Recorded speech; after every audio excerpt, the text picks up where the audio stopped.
All right, we are at Penn State Pro Day. You're watching your teammates try and take the next step on into the NFL and press these 32 teams out here. What's it like to be here supporting them in this moment, kind of that final farewell for some of these guys? Yeah, it's awesome. I mean, specifically, I just point to Salim Wormley. I mean, he's been there since I've been there. That's my OG. That's my guy that he's kind of led me through the process, and to see him live out a dream. I know he had a couple months of prep, and we just took the pads off not too long ago. So seeing how kind of like that time lapse and what he's done already and changing his body, it's coming to fruition. All the work he's put in. What do you think it was 40? Yeah, he was moving and grooving a little bit, to be honest. Like, Salim was boogieing, and like that, you look at the stature from in season to now, and like you can tell he's definitely trimmed up and got added some speed, some MPHs to him. I was impressed. I mean, he was moving, and that's not a small guy. So, no. I mean, think about him, and he's played here for so many years. What did he bring to this offensive line? He brought so much wisdom and experience, but he was a guy that could obviously get us settled. Sometimes we have 5 guys working as one. And, tension could be high when things aren't going the right way, but he would level us out, keep us on the line on the mission, and he was tempered. And he had that father-like wisdom to the O-line room, that grandfather wisdom to us. So.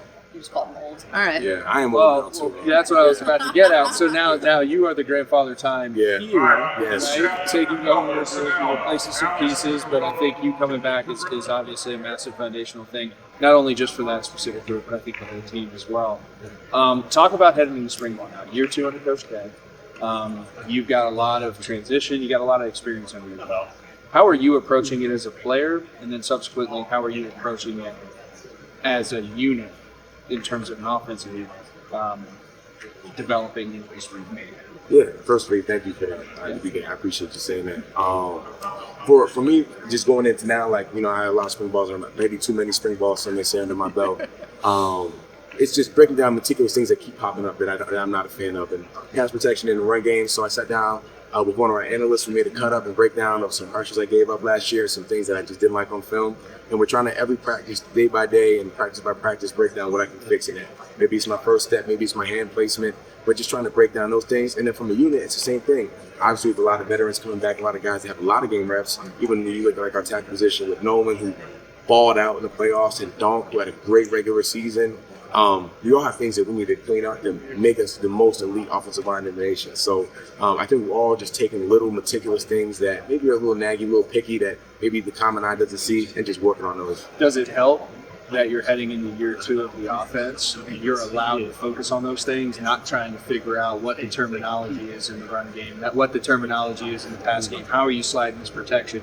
All of those foundational things are kind of taken care of at this point. You guys are going to have those things are going to happen. But does that give you more time to really hone in on those individualistic things that you all need to get better at that ultimately benefits the rest of the team? Absolutely. And I think you probably know this too. Like, you get an offense and you kind of just put things in boxes, like this goes here, this goes there. And then when the play's called, you're like, this is my assignment, this is what I do. I think now we're understanding. Time out. I couldn't do that. I had to know what all of that was. And I've been, and when dude asked me a question after he just got his bell rung, what does that mean? Oh, yeah, you got to run it out here. Maybe a little harder than they do. Yeah, but I do appreciate that. Yeah. That's what, O-line play, like, me go here, right? Just putting things in boxes and where we had to go and assign. All right, so just for balance when he's kicking over here, maybe little tricks to the basic goal post just is 3 yards back off the end zone. Too, like, we're running wide at an elite level, and we're like, why was it working that way? Okay, what can we add into to also help us on the backside, on the front side, and getting the engine moving on the front side? Just little things like that, right? Nick, you are snapping to the same guy. Drew Aller coming back for his 4th season. You've got 2 running backs coming back for their 4th season. None of these teams were given after the end of the season in the college football playoff semifinal. How much confidence do you have? You are one of the older guys, but you're not the only one in there. And these are guys who have meant so much to Penn State. What's the confidence level in this offense right now? Yeah, first you say I am one of the older guys. I'm the oldest guy. You can just call it what you want to call it. I'm old. I was being nice. I know, I appreciate that. We have so much confidence. I mean, we all came back for a reason, right? We're all working for one goal, that's to win a national championship, that's win a Big Ten championship, and, leave a legacy behind for Penn State. I mean, there's so many good ones that came before us, like Hack, obviously. And, I want our team to have that same threshold and that same chokehold that the young Nittany Lions and the young people come up and Penn State have. And, you know, we have another, like he was saying too, like we're in our second year with Coach K, but now things are just becoming routine. Like we're getting out and you're not going to rust off way quicker than you would before. Just getting snaps, quarterback center exchange, the running back keeping his limb up with me on outside zone or in middle zone. And it's just things that before you had to think about, and now it just naturally happens. And that's just what you want really out of offensive line play, out of offensive play. So heading into spring ball training camp, are you guys gonna take advantage of being ahead of Jim Knowles and the boys on the other side a little bit? Make sure you're giving them the business early. No, I think absolutely. Yeah, absolutely. I mean, you got to get up on them.